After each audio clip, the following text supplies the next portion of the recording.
దయచేసి ఈ ప్రమాణాన్ని జాగ్రత్తగా వినండి. నేను గెలిచిన 30 రోజుల్లోపు జూన్ 4 నాడు మనకు ఫలితాలు వస్తున్నాయి.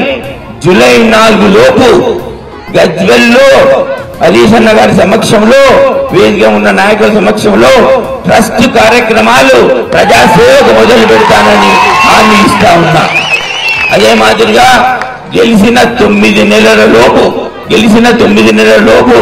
ప్రతి నియోజకవర్గంలో పేదింటి బిడ్డకు రూపాయికే ఫంక్షన్ హాల్ ఉండే విధంగా నిర్మించి మీ అందరికీ అందుబాటులో ఉంచానని వాగ్దానం చేస్తా ఉన్నా. అయితే ఇవన్నీ కూడా నేను ఒక విషయం ప్రమాణం చేసి చెప్తా ఉన్నా. నా కుటుంబం మీద, భగవంతుని మీద కాకుండా నా కుటుంబం మీద ప్రమాణం చేసి చెప్తా ఉన్నా. నేను చెప్పిన పనులన్నీ కూడా, ఇవన్నీ కూడా మీ అందరి సమక్షంలో చేస్తాను. ఇచ్చిన మాట తప్పను. మాట ఇస్తే వెనుకకు పోదు.